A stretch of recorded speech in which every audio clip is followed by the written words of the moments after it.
Olá, pessoal. Estamos iniciando mais um Conexão CrossFox. Você vai conhecer hoje a história de um vencedor, de um homem que veio lá da simplicidade, como muitos brasileiros, saindo do seu estado de origem, vindo para São Paulo e hoje dono de uma empresa muito importante, a Real Perfil. Bom, nós vamos conhecer a história dele. Cícero André, que alegria recebê-lo aqui. Tudo bem? Muito obrigado pelo convite. Eu que fico grato por estar aqui presente com essa pessoa tão lutadora para divulgar os talentos do Brasil. Espero contribuir com alguma informação que quem assistir essa reportagem que pense, talvez, como pensa e possa melhorar o pensamento para quem pensa em solução prática. É, porque você é uma pessoa bem humilde. Você veio de uma família bem humilde. Você é de Pernambuco, não é isso, Cícero? Eu sou do Pernambuco, bem do sertão do Pernambuco. Sou de uma família de 12 filhos que se criaram apenas 5, porque a mortalidade infantil era muito grande. Eu fui o caçula e sou muito grato por ter a oportunidade de viver e por ter conseguido ser um filho que conviveu com muito amor, com muita união com meu pai e minha mãe. Hoje eu brinco assim com as pessoas, o pessoal pergunta do meu sucesso. Fala, meu sucesso é a bênção do meu pai e minha mãe, porque nós éramos tão unidos, eu e meu pai com minha mãe, que eu acho que todos os caminhos, as portas foram se abrindo na trajetória da minha vida. Claro que tem todo um aprendizado que eu aprendi com meu pai. Ser sincero, sempre acreditar nas pessoas, até que ela prove o contrário, que ela não é boa, para você, digamos, se distanciar, deixar cada um viver do jeito que é. E hoje eu diria para você que se alguém assim perguntar, Cícero, qual é o teu sucesso? Qual o segredo do sucesso? É começar as coisas bem intencionada e normalmente uma empresa ou qualquer negócio para dar certo, é dificilmente você sozinho consegue fazer muito sucesso no lado, vamos dizer assim, metalúrgico ou construção civil. Você precisa estar ao lado de alguém, porque uma andorinha só não faz verão. Só que você tem que ser, quando você se somar com alguém, acredite, bom, se ele cair, eu levanto. Nunca pense, se ele cair, eu vou deixar ele cair e vou embora, que aí você não vai chegar a lugar nenhum. O que acontece? Quando você é uma pessoa que honra todos os compromissos assumidos com outra pessoa que somou com você, o seu nome começa a fluir como uma pessoa do bem. E começam outras pessoas a querer somar com você. Aí cabe a você ter a sabedoria, se você tem conhecimento naquilo que a pessoa quer somar com você, ou se você vai ficar apenas levando os seus conhecimentos, mas você não sabe o que o outro quer fazer. Aí não funciona. Você tem o segredo para dar certo, você tem que saber o que você vai fazer, ou saber escolher quem vai fazer o que você vai fazer. Bom, a CrossFox é uma empresa que tem esses princípios, então eu já vou deixar com você esse brinde da CrossFox, agradecendo a sua presença. Muito obrigado. Será um prazer. A CrossFox é um grande parceiro nosso, da minha empresa da Real Perfil. E desde a Real era pequena, e ele também estava começando, o Paulinho, um amigo nosso há cerca de 15 anos. E posso dizer que crescemos juntos. Hoje, um é parceiro do outro para ajudar no que o outro precisa. Cícero, voltando à sua cidade. Você falou, sou do interior do sertão. Que cidade você é? Eu sou da cidade chamava-se Inajá, porém, com o crescer o decorrer do tempo, foi desmembrado, para hoje chama-se Manari. Em 2004, mais ou menos, foi feito um levantamento do Brasil. A pior cidade do Brasil era Manari, onde eu nasci e me criei. A melhor era São Caetano do Sul naquela época, hoje eu não sei qual que é. Como é que era a tua vida? Você deu um número aí assustador. Seus pais tiveram 12 filhos e só 5 sobreviveram. Não, a mortalidade infantil era muito grande. A gente morava numa região que não tem rio para ter água. Era água de barreiro, água de cisterna, que era furada nas pedras. E eu trabalhava na roça, vamos dizer assim, plantava milho, feijão, mandioca e algodão. Era a nossa lavoura que era mais resistente à seca. Aí com 17 anos eu falei, pai, eu quero ir embora para São Paulo, porque eu não tenho como ajudar o senhor aqui nesse lugar, porque o senhor é um homem trabalhador, ele não consegue dar para os filhos o que o senhor quer, então eu vou para São Paulo ver se eu consigo lhe ajudar. Aí ele foi na cidade comigo, a primeira vez que fui na cidade, eu tinha 17 anos de idade, aí lá ele fiz o alistamento militar precisou fazer um ajuste no meu documento. Eu aumentei 1 ano, porque eu tinha 17 anos, para poder fazer como 18 anos. Mas foi outra saída, eu vim embora mais rápido para cá e comecei a trabalhar em São Paulo em março de 71, dia 31 de março, meu primeiro dia de trabalho em São Paulo. Você lá na sua cidade, claro, a gente vem para São Paulo e dá real perfil, que é a nossa história. Claro. Mas é importante para que a pessoa que está lá em casa, de repente passando uma dificuldade, entenda que você pode vir numa situação muito difícil que dá para chegar se você trabalhar, se você tiver persistência. Você chegou a passar fome, Cícero? Quando eu cheguei em São Paulo, para mim vir para cá, eu possuía uma novilha, uma vaquinha, vendi por R$240 e deu para eu comprar a passagem de vir e guardar o dinheiro para voltar, que eu tinha medo de ficar desempregado e não poder voltar. Então, meu primeiro emprego, quando eu comecei em 71, março de 71, eu não passei fome, mas eu comprava, digamos, banana, eu comprava os montes de banana, que era mais barato, para poder me alimentar. E minha comida, os primeiros meses de trabalho que eu fui morar na obra, eu cozinhava o feijão, o arroz, dentro no galão de tinta. Eu pegava um galãozinho de tinta, fervia ele para tirar a tinta, colocava o feijão, o arroz, fazia um mingau ali, um risoto, hoje a palavra chique seria quase um risoto. Fica mais chique, né? Fica chique, né? E assim foi meu primeiro mês até receber o primeiro salário. Eu cozinhava numa foguinha de lenha, um galãozinho de tinta e dormia numas tábuas com um saco de cimento, porque era o recurso que eu tinha para sobreviver aqui. Passar fome eu não passei, mas deixei de comer muita coisa que eu tinha vontade. Como é que era a saudade da família? Você deixou sua família lá no interior, lá longe. Sim. Mas não tinha muito dinheiro para telefone, né? Pois é, naquele tempo a correspondência era por carta, né? Então, digamos assim, meu pai mandava uma carta, chegava pelo correio, e quando eu lia aquela carta eu chorava, de saudade do meu pai e minha mãe. E com certeza eles choravam também quando via minhas cartas. A saudade era muita, a gente ficava ouvindo a musiquinha de rádio para poder matar a saudade de lá. Mas todo mês eu me correspondia ao meu pai, mandava uma carta que ia, carta que vinha, colocava o dinheirinho no correio, pai, coloquei R$100, 100 conto, nem que moeda que era na época, tal dia chega aí no correio, o senhor vai no correio que o dinheiro está lá. E todo mês eu mandava aquela ajudinha para o meu pai de 100, eu ganhava 240 e eu mandava R$100 todo mês para o meu pai. E, gente, foi a época mais rica da minha vida, nunca faltou dinheiro para mim. Mas sempre foi quase 50% do seu salário é para lá, quer dizer, vida difícil em São Paulo. Com o meu pai, digamos assim, lá ele já pegava dinheiro emprestado de algum amigo, sabendo que dia 20, mais ou menos, o dinheiro chegava a R$100, chegava para todo mês. Eu nunca deixei de mandar e era um compromisso meu de ajudar meu pai. E me sinto muito grato de ter sido um bom filho.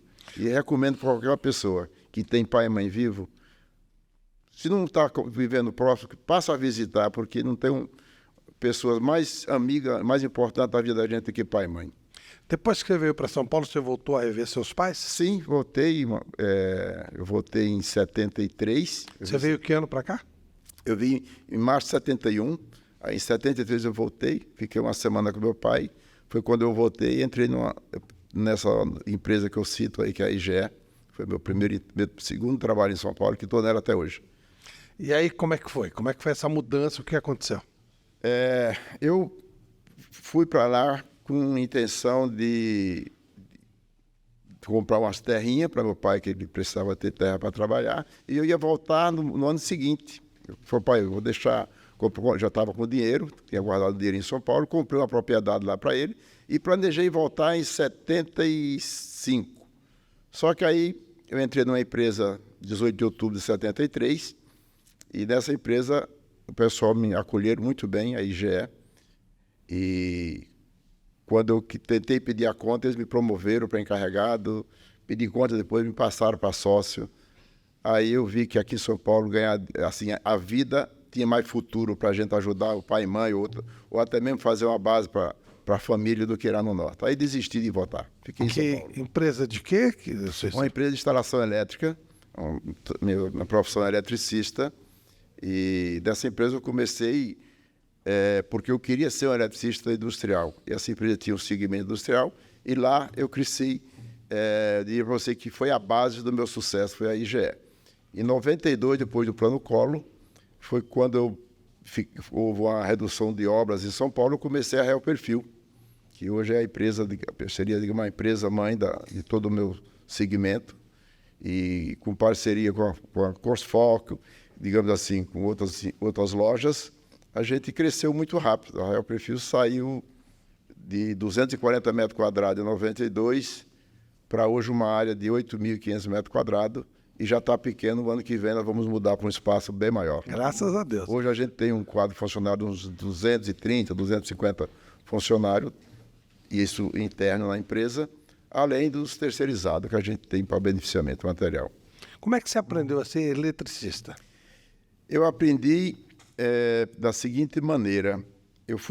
Era servente e passaram para ser ajudante eletricista, e nesse período de 3 meses que eu fiquei de ajudante eletricista, o encarregado pediu a conta. Aí ele me deixou no lugar dele, da parte elétrica. E eu não era eu era um ajudante de boa vontade. Aí eu falei, como é que eu vou fazer, tomar conta de uma obra sem saber o que é uma passação de passar fios? Eu fui na livraria Saraiva, comprei um livro de instalação predial, do Hélio Cred. E naquele livro, eu lia ele com dificuldade, porque eu estava fazendo o primeiro ano no Mobral, e naquele livro eu aprendi a passar fiação, a entender o que era instalação elétrica. Aí tomei gosto pela coisa, aí fiz curso de correspondência no Instituto Monitor, na época, de eletricista, e foi assim, aprendi na prática. A minha vida, assim, eu não tive grandes profissionais do meu lado me ensinando. Eu tive grandes desafios para eu fazer, mesmo sem saber, mas que o pessoal acreditava que pela minha força de vontade eu fazia acontecer. E aconteceu. Você citou um passant, você quando chegou em São Paulo, você não sabia ler nem escrever? Não sabia ler nem escrever. Eu cheguei em março, né? Em maio eu já entrei numa escolinha do Mobral, atrás de uma igreja, e lá eu fiz o primário. A professora achou que eu era esforçado. No primeiro ano ela passou para o segundo, então no ano eu fiz 2. Aí depois fui para o terceiro ano, ela achou que eu era esforçado e passou para o quarto ano. Eu peguei meu diplominha que eu tenho do SESI, na época eu mudei para outra escola chamada SESI. Eu peguei o diplominha, está guardado até hoje, em 2 anos. E aí, daí para frente, eu não tive mais tempo de estudar, porque eu comecei a assumir responsabilidade de encarregado de obra e viajava o Brasil inteiro.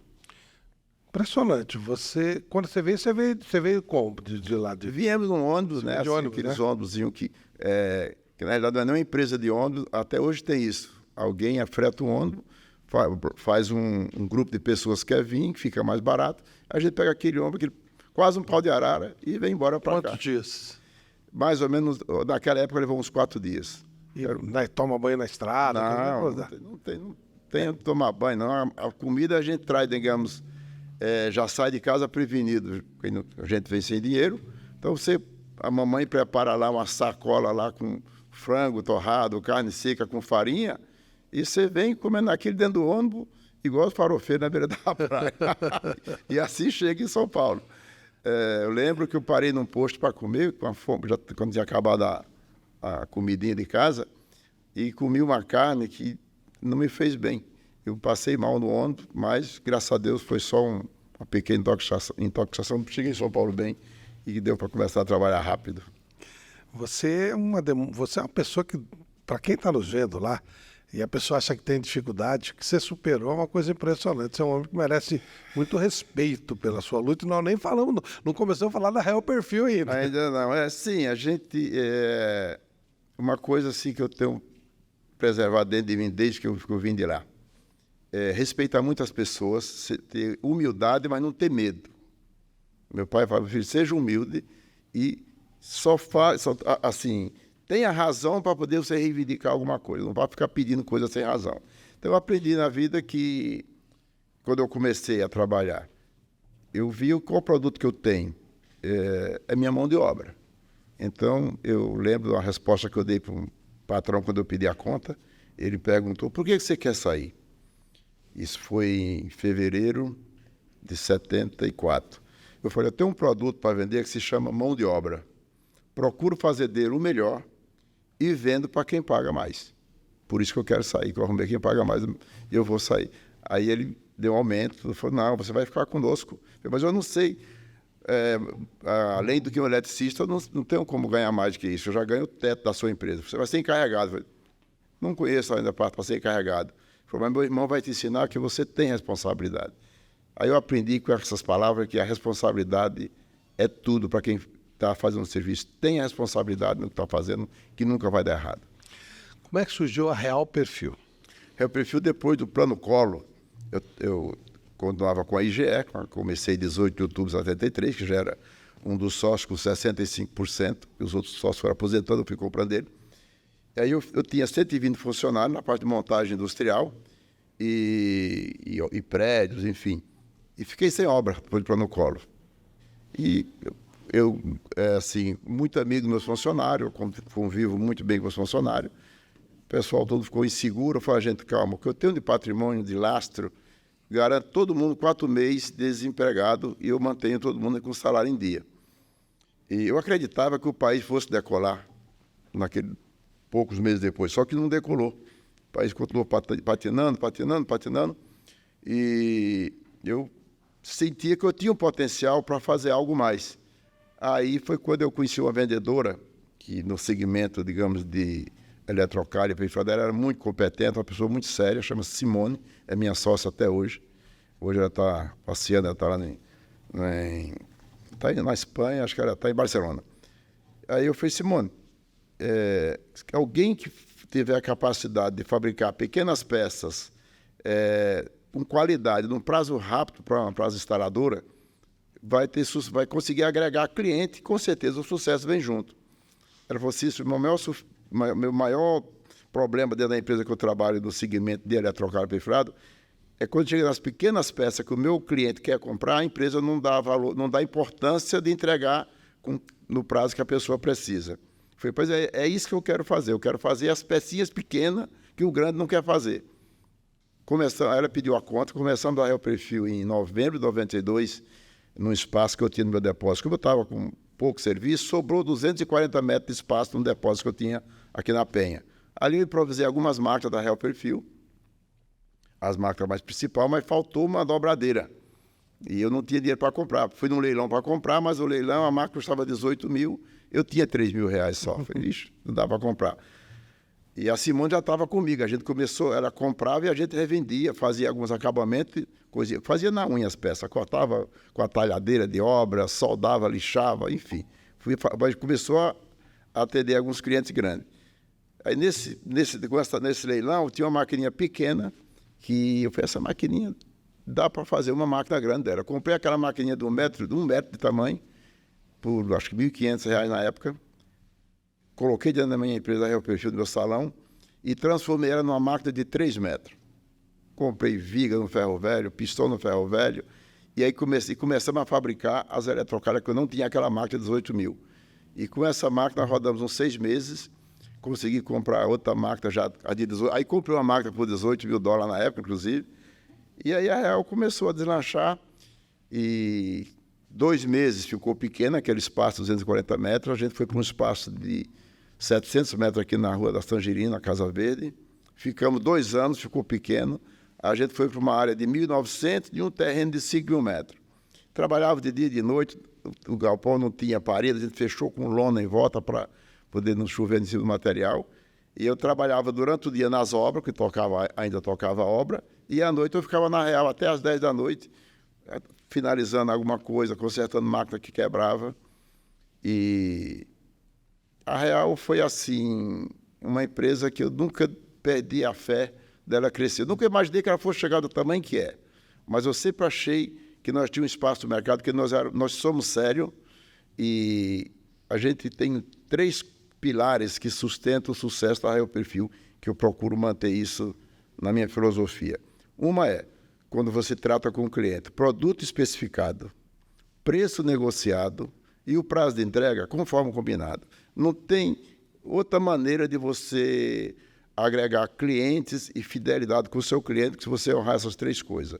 Produto especificado, preço negociado e o prazo de entrega conforme combinado. Quem compra só quer isso. Comprei isso, paguei isso e recebo tal dia.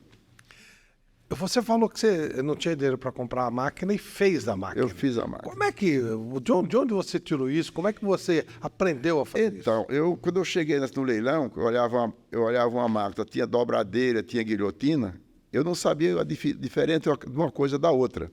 Porque o meu ramo era instalação elétrica, instalação de prédios, de galpões, de indústria e tal. Mas nunca fui da parte de metalúrgica.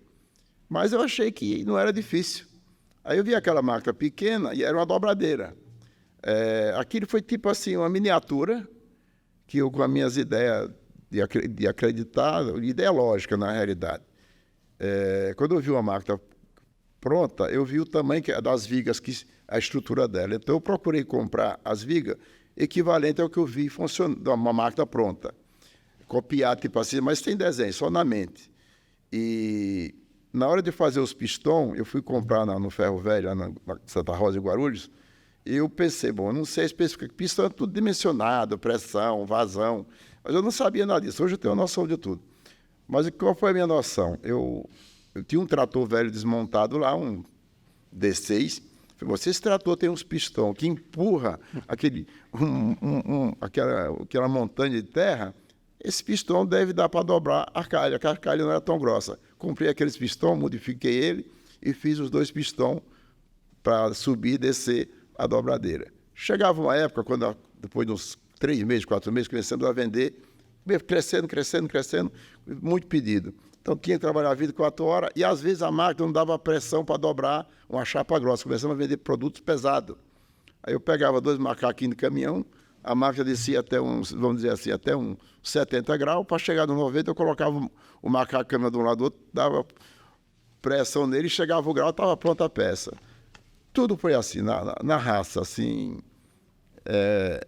Hoje o meu sócio acredita em mim quando eu falo que eu vou fazer. Fala, não diga que não dá para fazer, que o Cício faz. Uma vez eu tinha um encarregado, seu Pepe, muito bacana, e quebrava a máquina, dizia que estava consertada, no dia seguinte a máquina estava consertada. Aí um belo dia quebrou a máquina, lá que era muito difícil consertar, realmente tinha que comprar quase outra máquina, e à noite eu consertei até as 2 da manhã, uma guilhotina. Eu só tinha uma na época. Aí no dia seguinte ele chegou, passou assim, viu a máquina trabalhando, eu consertei à noite. Ele viu a máquina trabalhando, aí ele falou para o meu gerente de produção, nunca fala para este baiano que não dá, porque este porra faz dar. Então, hoje em dia, ninguém fala para mim que não dá, porque eu parto do seguinte princípio. Se uma peça está quebrada, ela já está quebrada. Você tem que, no mínimo, tentar consertar. Se consertar, você acertou. Se não consertar, pior não fica. Fica do jeito que estava. O que faz exatamente, para quem não conhece, a Real Perfil? Eu quero ser atendido pela Real Perfil. Qual é o tipo de pessoa que você atende? Hoje a Real Perfil é uma empresa que atende desde um instalador pequeno, que faz instalação informática, até as indústrias, digamos assim, de celulose, de cimento, tudo através de... Nós temos representantes externos que fica na rua à procura, digamos assim, de obras. E aí vai até o cliente e leva o catálogo e oferece o nosso produto. E com o decorrer desses 32 anos de Real Perfil, o que acontece? Pela seriedade da empresa, digamos assim, do compromisso que assume, isso vai crescendo, vai se multiplicando. Fizemos várias feiras, assim, eventos em feiras, foi também uma alavanca muito importante para a divulgação da empresa. Mas hoje a Real, o veículo que ela tem, digamos assim, atuante, é um corpo de vendedor muito competente. Tanto externo, que deve ter uns 12, quanto o departamento interno, que nós trabalhamos hoje interno, a parte de telemarketing e orçamentista, umas 22 pessoas. Então, quem conhece a Real manda um e-mail solicitando um material. Por exemplo, a CrossFoc, ela manda um e-mail, quero o preço dessa relação do material. Aí nosso departamento técnico filtra, as especificações estão de acordo coerente uma peça com a outra, e faz o orçamento. Por exemplo, o que a CrossFox compra da Real Perfil? A CrossFoc compra da Real Perfil, digamos, eletrocalhas, perfilados, eletrodutos, é tudo que envolve, vamos dizer assim, infraestrutura de instalação elétrica, que o segmento da Real assim, o nome correto seria infraestrutura para instalação elétrica. Tudo que passa um fio, digamos, desde um eletroduto de ferro, uma eletrocalha lisa, perfurada, um perfilado, um leite para passar cabos pesados, é o nosso segmento. Infraestrutura para instalação elétrica. Então, como a CrossFoc é uma empresa, digamos, voltada à instalação, material para instalação elétrica, a Real seria a parceira deles como infraestrutura, de tudo que vai como infraestrutura. A CrossFoc é uma empresa muito arrojada em termos de marketing e a gente percebe que eles estão no caminho certo, porque se você tem produto bom e tem uma equipe bom, você tem que divulgar isso. Isso é uma coisa que a Real deu uma parada em divulgação. A gente pretende voltar a divulgar com mais ênfase no mercado, porém, nós estamos hoje num espaço que nós já estamos no nosso limite. Nós estamos hoje ocupando tudo a quase 10 mil metros. Então, já tenho um projeto para o ano que vem, uma área de 20 mil metros. Já estou com um projeto tramitando aprovação lá em Santana do Parnaíba. E o ano que vem, meus sócios, se eles estiverem viajando, eu quero mudar a fábrica para lá. Porque eles não querem mudar do Bairro do Limão. Mas é necessário. Então, a CrossFoc é uma das empresas importantes, hoje como parceria da Real. E no momento atual também tem um segmento muito forte que é data center. Virou assim uma febre de data center aqui, principalmente na região do Barueri, São Parnaíba, a nível Brasil. E a Real está bem cotada entre todas as instaladoras. Nós fornecemos toda a infraestrutura de elétrica. Você tem filhos, Cícero? Só tenho 7. 7? Sim, senhor. Como é que os seus... 13 netos que e um bisneto. Como é que é? Já tem bisneto também? Já tenho bisneto também. Como é que é a tua conversa com a sua família? Porque você é um exemplo como ser humano. Você saiu lá de baixo, com todo respeito, sim, claro, e atingiu lá em cima. Hoje tem mais de 200 funcionários, etc. Como é que é a tua conversa com teus filhos, com a tua família? Meus filhos são muito amigos. Inicialmente, eu não queria que meus filhos trabalhassem comigo. Eu queria que meus filhos... Eu montei uma empresa só para minha família, chamada PE Tubos. E lá eu coloquei os 3 filhos para trabalhar. Nesse meio de tempo, a Real precisou de uma pessoa no RH. A Inês já estava formada a minha filha, a segunda filha estava formada em administração da empresa e veio trabalhar na Real, que está comigo até hoje. Então, são filhos assim que eu sou muito grato por tê-los. Nós se damos muito bem. A gente tem um relacionamento muito amigo. A minha filha mais velha, ela se formou em fisioterapia, eu montei uma clínica para ela. E quando a gente se encontra, é só lágrima de tanta emoção bacana. Um dia eu assisti uma observação de um amigo, que eu estava conversando com a minha 4ª filha, que é a Andresa, que toca a empresa da família hoje, a Petubo. E ele foi, no final, ele falou uma frase que eu nunca tinha observado. Ele falou: Cícero, eu notei uma coisa muito bonita. Eu falei: o que foi, senhor? A sua filha olha para você, ela quer sorrir e o olho dela brilha. Eu falei: eu acho que é amor, né? Ele falou: mas é muito bonito. E eu sou muito emotivo, assim, quando eu estou com meus filhos. A gente faz uma festa, mesmo que seja num simples encontro para o almoço. Me dou muito bem com meus filhos. A minha filha mais velha tem a clínica que eu montei para ela, a segunda trabalha comigo, o terceiro trabalha comigo, formou em eletricista, é uma empresinha, mas trabalha comigo, suporte técnico. O 4, ela ficou com a empresa da família que eu montei, que acabaram imigrando para a Real 3 dos filhos. Ela ficou com essa empresa, hoje é uma empresa de porte médio, graças a Deus ela formou em Direito, mas focou, é uma bela industrial hoje, a Andrezinha. E o 5º é o Matheus, é o Felipe, tem 34 anos, que é meu encarregado de produção das 2 às 10 da noite, na Real Perfil comigo também. Então eu tenho 3 na Real. E tem a Creuzinha na clínica e a Andresa na Petu. E eu tenho a Livinha com 18 anos, que está no primeiro ano de Direito, graças a Deus, na Mackenzie. Tem o Mateuzinho com 13 anos, que trabalha 2 dias por semana comigo, terça e quinta, vai para a Real Perfil, fica lá apontando alguma coisinha. E os netos já tem, meu segundo neto trabalha comigo, o terceiro está fazendo medicina, graças a Deus, e os outros estão na carreira solo, aí logo vão estar comigo também. Você, olha a tua história, você morava bem no sertão, dificuldade de alimentação ali, tudo contadinha, vai, a grosso modo, num pau de arara, sem saber ler e escrever. Olha o que você conseguiu fazer. Você já olhou isso? Você já dimensionou isso? Sim, eu estava esses dias, eu tenho um sítio aqui, né, em Guararema, de Solta Branca. Estava à noite lá escutando o sapinho cantar lá na lagoa, tomando uma tacinha de vinho, comecei a pensar a minha trajetória vindo do Pernambuco até aqui. E aí teve todo aquele filme, né, da viagem, de ver minha mãe dando com a mão, meu pai pegando. Meu pai veio comigo até dentro do ônibus. E aí eu fiquei pensando, eu falei, gente, eu vim para São Paulo que eu queria ter uma profissão que eu queria ajudar meu pai e minha mãe, consegui. Aí meu segundo plano foi, bom, eu quero comprar uma casa, ou um terreno para construir uma casa, para eu casar e ter uma moradia, não quero pagar aluguel. Consegui em 94, fevereiro de 94. Aí depois eu falei, bom, agora cada filho que nascer, eu queria ter uns 10 filhos. É que as mulheres não deixaram, não quiseram. Então, cada filho que nascia, eu comprava um terreno lá no bairro dos Pimentas, lá em Guarulhos.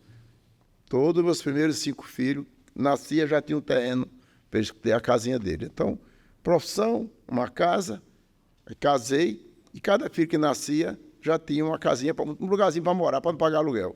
Aí eu olhei na mão assim, faltava ainda algum suporte para a família. Eu falei, bom, aí isso aqui é o emprego. Cada filho que está ficando pronto para trabalhar já tem um emprego garantido, é só querer trabalhar comigo. Então, o meu sonho de ser um pai que convive com os filhos, dando o suporte que os filhos precisam, está realizado. E te falo, assim, tem pai que fala, meu filho cresceu, agora que você vira. Não, meu filho cresceu, mas ele continua sendo meu filho. E tudo que eu estou fazendo hoje, como empreendimento, hoje eu tenho uns projetos pela frente aí para até 2026, de fazer mais ou menos, beirando uns 60 mil metros quadrados de área construída de centro logístico, para alugar e para vender. Não é que eu vou precisar de tudo isso.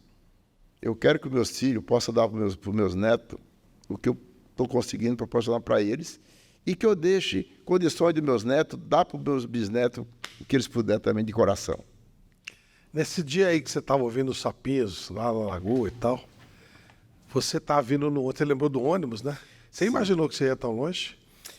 Não, eu nunca criei assim um limite aonde assim muito longo. Eu sempre fui, eu tinha meu sonho, né, que era ter minha profissão. Nunca imaginei que fosse um empresário, mas eu queria ter uma profissão. Nunca imaginei que eu fosse ter mais de uma casa. Eu sempre queria ter uma casa. Depois de uma casa, veio os próximos sonhos para os filhos. E daí foi acontecendo. E eu te falo assim, eu não digo para você que eu ainda tenho, eu estou alvejando coisas muito longas, mas hoje eu já consegui chegar até onde eu posso chegar. E tem uma filosofia que eu estou pondo em prática na minha vida. Antigamente eu era um pouco mais assim, mais arrojado. Agora eu tenho o seguinte princípio: não fazer dívida para deixar para filho pagar caso venha acontecer algum imprevisto comigo. Então, todos os meus negócios que eu tem em andamento hoje é com capital próprio da Real Perfil e da outra empresa que tem o Aerotubo. E até eu brinco. Então, quando eu vou comprar uma máquina, procuro comprar uma máquina que funcione, ponto. Eu tenho segurança que eu faço conserto será quebrar e não faço dívida de máquina nova nem caminhão novo. Eu brinco, rapaz, eu não quero máquina nova não. Eu compro uma velhinha, mas está paga. Se eu capotar amanhã, vende e faz o enterro. Não deixa dívida para ninguém. Mas eu tenho muita fé que eu tenho muita fazenda pela frente. Que idade você está? Eu fiz 70 anos em novembro, mas o meu documento é 71, porque eu teria um ano mais velho para poder vir para cá. Mas... É verdade. Se fosse no futebol, você era gato, né? Era um gato. Ali foi realmente uma necessidade para...